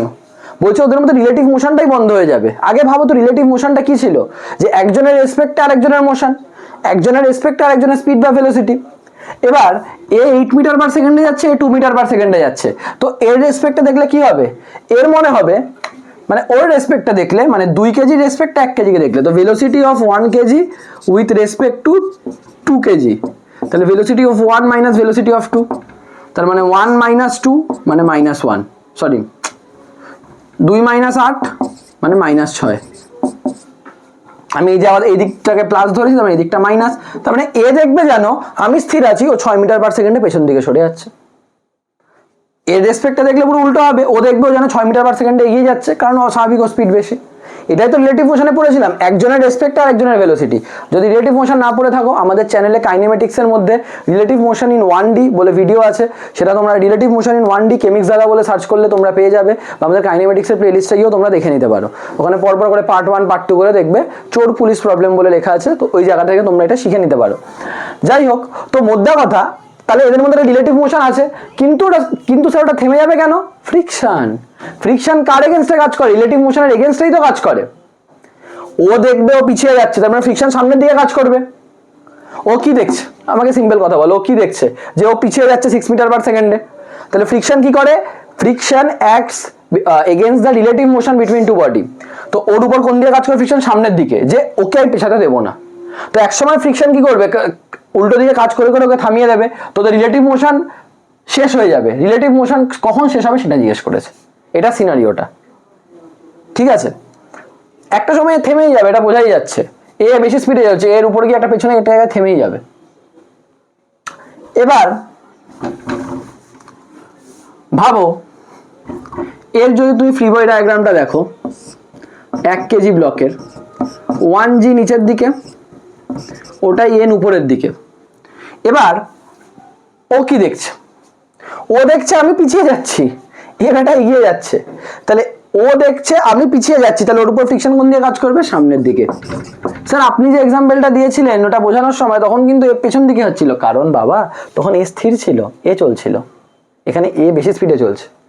তো ওর মনে হচ্ছে আমি পিছিয়ে যাচ্ছি, তাই জন্য ওর উপর ফ্রিকশন সামনের দিকে, রিলেটিভ মোশনের এগেনস্টে সামনের দিকে ফ্রিকশন কাজ করছে। ফ্রিকশনের ভ্যালু কত এখানে? F ইজিক্যালস to mu N, mu এর ভ্যালু দিয়ে দিয়েছে 0.4, এনটা কত এমজি, তার মানে 1 ইন্টু জি মানে 1 ইন্টু 10, তাহলে 4 নিউটন। তাহলে এর উপর কত ফোর্স কাজ করছে? 1 কেজি ব্লকটার উপর 4 নিউটন। একেবারে 2 কেজি ব্লকটা দেখো, এইদিকে সেম 4 নিউটনই কাজ করবে, এইদিকে যা কাজ করে এইদিকে তো তাই কাজ করে, কারণ এ কি দেখছে? এ দেখছে এ দেখছে আমি এগিয়ে যাচ্ছি, তাহলে ওর উপর ফ্রিকশন পেছন দিয়ে কাজ করবে, যে যার রেসপেক্টে দেখছে। এটাই সিম্পল বিষয়, এইভাবেই তুমি ভাবতে পারো। যে ব্লককে দেখবে ভাববে যে সে কি দেখছে, আমি এগিয়ে যাচ্ছি না পিছিয়ে যাচ্ছি, আমি পিছিয়ে যাচ্ছি তাহলে ফ্রিকশন সামনে কাজ করবে, আমি এগিয়ে যাচ্ছি তাহলে ফ্রিকশন পেছনে কাজ করবে, এটাই ব্যাপার। তো এই ফোর্সটা হলো 4 নিউটন। এবার কখন ওদের মধ্যে বলছে রিলেটিভ মোশনটা স্টপ হবে। এবার দেখো এই যে ফ্রিকশনটা কাজ করছে, ফ্রিকশনটা কি করবে, ওদের রিলেটিভ মোশনটাকে কমিয়ে দেবে, তাহলে দুজনেরই একটা রিটার্ডেশন হবে। এই রিটার্ডেশন কত, এই ব্লকটার A1, ফোর্স বাই মাস, তো 4/1 4 মিটার পার সেকেন্ড স্কোয়ার। এই রিটার্ডেশন কত, A2 4/2 2 metre per second square. ঠিক আছে, এটা এ রিটার্ডেশন আর এ রিটার্ডেশন, তাহলে মানে আমরা জানি ভি দুজনেরই কমে যাবে, তো তার মানে ইউ প্লাস এটি মানে U1 plus A1t is equals two U2 plus A2t, কারণ দুজনেরই ফাইনাল স্পিড সেম হয়ে যাবে একটা টাইম পর। এর ক্ষেত্রে এটা 2, A1টা কত 4, তো -40, কেন মাইনাস দিলাম, কারণ রিটার্ডেশন। U2 8, A2টা কত 2t। কেন এটা করলাম বুঝতে পারলে, কারণ এই যে ফ্রিকশনাল ফোর্সটা কাজ করছে ও কি করবে, তো রিলেটিভ মোশনটাকেই কমানোর চেষ্টা করবে, তার মানে আমাকে রিটার্ডেশনে ক্রিয়েট করবে। তো কত রিটার্ডেশন ক্রিয়েট করছে, এর উপর force by mass, mass 1 KG, এর উপর force by mass, mass 2 KG. তো আলটিমেটলি এইখান থেকে সলভ করে কত আসছে, এখান থেকে আসছে হলো 2 - 8 ইজ ইকুয়ালস টু 40 - 2t। ঠিক আছে, তো 2t ইজ ইকুয়ালস টু এটা চলে আসছে হলো 2t ইজ ইকুয়ালস টু -6। ঠিক আছে, ঠিক আছে। আচ্ছা এইখানে আমি একটা সামান্য ভুল করে ফেলেছি। সেই ভুলটা কি, সেই ভুলটা আমার যেটা চোখে পড়ছে যে দেখো এই 1 কেজি ব্লকের উপর ফ্রিকশনটা কোন দিকে লাগছে, এই দিকে না, তার মানে এই ফ্রিকশনটা আসলে ফ্রিকশনটা কি করে, রিলেটিভ মোশন কমানোর চেষ্টা করে। তো কারণ নিজের ব্যক্তিগত মোশন নিয়ে কিন্তু ফ্রিকশনে যায় আসে না, রিলেটিভ মোশন কমানোর চেষ্টা করে। এর স্পিড বেশি, একে কমাতে চেষ্টা করবে, কিন্তু এর স্পিড কম, একে বাড়াতে চেষ্টা করবে। তাই তো দেখো না, এই জন্য ফ্রিকশন দেখো সামনের দিকে লাগছে যাতে স্পিডটা বেড়ে যায়, তার মানে এরটা না অ্যাক্সেলারেশন, এটা ঠিক রিটার্ডেশন, এটা অ্যাক্সেলারেশন। তো এরটা প্লাস হবে, এরটা মাইনাস হবে, কারণ এরটা কমাতে হবে, এরটা বাড়াতে হবে, তাই তারপরেই না দুজনে কমনে আসবে। নাহলে ফ্রিকশন অপোজিট রিলেটিভ মোশন, এই কনসেপ্টটারই অঙ্ক কিন্তু। Friction opposite relative motion, not motion. ওর কম আছে, ওকে ওর কাছে আনতে হবে, তাই জন্য এরটা বাড়ছে আর এরটা কমছে। ঠিক আছে, তো এই জিনিসটা যদি আমি করে দিই তাহলে দেখো এটা হয়ে যাবে 60 ইজ ইকুয়ালস টু 6, তাহলে t is equals two 1 second, মানে 1 সেকেন্ড পর ওদের ভেলোসিটি সেম হয়ে যাবে। আর কমন ভেলোসিটিটা কতটা বার করে নাও, টিটা একটা জায়গায় বসিয়ে দাও, v is equals two u plus a1t u1, তাহলে কত 2 প্লাস এটা কত a1টা কত 4, 1 সেকেন্ড পর মানে 6 মিটার পার সেকেন্ড, মানে এর স্পিডটা বেড়ে 6 হয়ে যাবে, স্পিডটা কমে 6 হয়ে যাবে। তো 6 মিটার পার সেকেন্ডটা হলো কমন, তার মানে এটা হলো 6 মিটার পার সেকেন্ড অ্যান্সার, এটা হলো 1 সেকেন্ড অ্যান্সার। আচ্ছা, displacement of 1 KG and 2 KG block up to that instant, এবার এর মধ্যে তো খানিকটা চলেছে, সেই ডিসপ্লেসমেন্টটা কত আমরা এই ফর্মুলাতে বার করবো, s1 is equals to u1t plus half a1t square, তাহলে 2 ইন্টু 1 প্লাস হাফ ইন্টু a1টা 4 ইন্টু 1 স্কোয়ার 2, তাহলে 4 মিটার। তাহলে ওপরের ব্লকটা 4 মিটার গেছে, নিচের ব্লকটা কত যাবে, s2 is equals two u2t, এটা কিন্তু মাইনাস হয়ে যাবে, কারণ আবারও সেম জিনিস, একটা অ্যাক্সেলারেশন হচ্ছিল কিন্তু এটা রিটার্ডেশন হচ্ছিল, কারণ এর উপর দেখো ফ্রিকশনাল ফোর্স পেছন দিকে। তো 8 ইন্টু 1 মাইনাস হাফ, এর কত রিটার্ডেশনটা 2 ইন্টু 1 স্কোয়ার, 2 2 কেটে গেল, 8 - 1 7 মিটার, তো সেকেন্ড ব্লকটা 7 মিটার গেল। তাহলে একজন 8 মিটার গেল, সরি একজন 4 মিটার গেল, একজন 7 মিটার গেল। বুঝতে পারলে? তো এরকম কিন্তু আমাদের ব্লকের উপর ব্লক দিয়ে প্রশ্ন থাকতে পারে, এই ধরনের জিনিসগুলো কিন্তু আমাদের বার করতে দেয়। এই ব্লকের উপর ব্লক টাইপের প্রশ্নও কিন্তু আমি দেখিয়ে দিলাম, এবং এই ধরনের জিনিসগুলোই বার করতে হয় যে ফ্রিকশন অপোজিট রিলেটিভ মোশন, এই কনসেপ্টটাই কিন্তু এখানে সব থেকে বেশি ইম্পর্টেন্ট, যে ওরা ওদের মোশনকে অপোজ করছে না, কারোর ক্ষেত্রে মোশনের দিকেই লাগছে, কারণ ওদেরকে সেম করতে হবে। এটাই হলো কনসেপ্ট। দেখে নাও স্টুডেন্টস, এই প্রশ্নটা দেখো, এই প্রশ্নটাও কিন্তু একই ধরনের প্রশ্ন যেভাবে আগের প্রশ্নটা করালাম, শুধু ডিফারেন্সটা কোথায় করে দিয়েছি আমি, এই ব্লকটা 3 মিটার পার সেকেন্ডের সামনের দিকে এগোচ্ছে, কিন্তু নিচের ব্লকটা 18 মিটার পার সেকেন্ডে পেছনের দিকে এগোচ্ছে। কোএফিসিয়েন্ট অফ ফ্রিকশন, এদের যে কন্ট্যাক্ট প্লেন ওখানে হলো 0.6, এই তিনটে জিনিস বার করতে হবে সেম। এইটা তোমাদের কিন্তু হোমওয়ার্কে থাকবে, এটা আমি করে দেবো না, এই যে জিনিসটা শেখালাম ওই জিনিসের উপর বেস করে কিন্তু তোমরা এগুলো নিজেরা করার চেষ্টা করবে এবং করে আমাদের কমেন্ট সেকশনে অবশ্যই জানাবে, যে তাহলে আমি বুঝতে পারবো তোমাদের উত্তর ঠিক হচ্ছে না ভুল হচ্ছে। ঠিক আছে, তো এই জিনিসটা তোমরা করবে। আমাদের ফ্রিকশনের মোটামুটি যে ধরনের অঙ্কগুলো আমাদের দেখানোর বা যে ধরনের অঙ্কগুলো আমাদের বলার সেই ধরনের জিনিসগুলো কিন্তু আমরা বলে দিয়েছি। এটা তোমরা একটা স্ক্রিনশট নিয়ে নাও। ঠিক আছে, আশা করি নিয়ে নিয়েছো। এবার আমার আর দুটো জিনিস বলার আছে, জাস্ট থিওরিটিক্যাল জিনিস। সেটা হলো ফার্স্ট অ্যাঙ্গেল অফ ফ্রিকশন, গুরুত্বপূর্ণ একটা জিনিস angle of friction. Sir angle of ফ্রিকশনটা কি? এটাকে বাংলায় বলে ঘর্ষণ কোণ। এই ব্যাপারটা কি, ধরো এই একটা এখানে একটা ব্লক আছে, তো তার mg এইদিকে কাজ করে আমরা জানি, নর্মাল রিয়াকশন এইদিকে কাজ করে। এবার ধরো তুমি এইদিকে ফোর্স দেওয়ার চেষ্টা করছো, তাহলে তখন ফ্রিকশন কোন দিকে কাজ করবে? এইদিকে। তাহলে তুমি একটা জিনিস খেয়াল করে দেখো, এফ এইদিকে কাজ করে, নর্মাল রিয়াকশন এইদিকে কাজ করে। এদের দুজনের একটা রেজাল্টেন্ট হতে পারে না, লব্ধি ভেক্টরের যেমন করি, তো রেজাল্টেন্টটাকে আমি ধরলাম আর, আরটা এইদিকে কাজ করতে পারে। এই আরটা এন এর সাথে যে অ্যাঙ্গেল করে ওই অ্যাঙ্গেলটাকে আমি বলে দিলাম আলফা। এই অ্যাঙ্গেলটাকেই বলে অ্যাঙ্গেল অফ ফ্রিকশন। তার মানে অ্যাঙ্গেল অফ ফ্রিকশনের কনসেপ্টটা কি? The angle which the resultant of friction and the normal reaction makes with the normal reaction is known as the angle of friction. The angle which the resultant of friction and normal reaction makes with the normal reaction,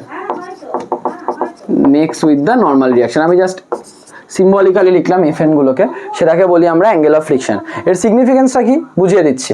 দেখো এইটা আর, তো এটা alpha, তা তুমি বুঝতেই পারছো আর কস আলফাটা হলো N, স্বাভাবিক, যার সাথে অ্যাঙ্গেল করছে সেটা এন, আর আর সাইন আলফাটা হলো F.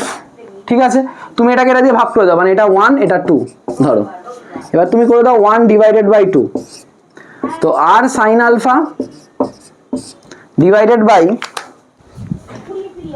R sine alpha divided by R cos alpha is equals to F by N. F মানে আবার কি হয়? মিউ এন বাই এন, তাহলে এন এন কেটে যাবে, আর আর কেটে গেল, sine alpha by cos alpha কত? Tan alpha, tan alpha is equals to mu. তার মানে কি বুঝতে পারলাম এখান থেকে? অ্যাঙ্গেল অফ ফ্রিকশনের যে ট্যানজেন্ট সেটাই কিন্তু আমাদের কোএফিসিয়েন্ট অফ ফ্রিকশন।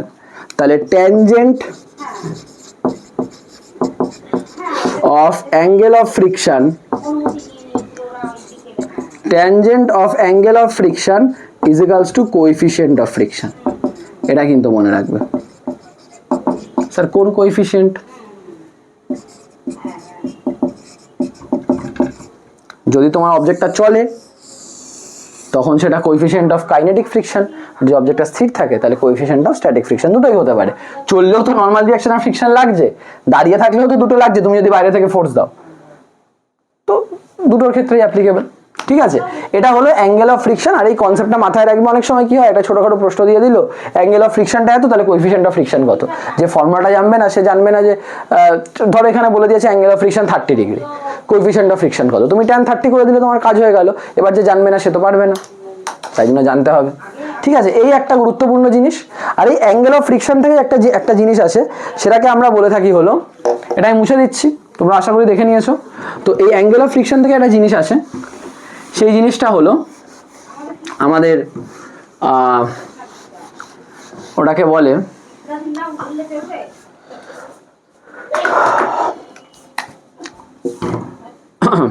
ফ্রিকশন কোণ। ফ্রিকশন কোণ বা বাংলায় বললে ঘর্ষণ শঙ্কু।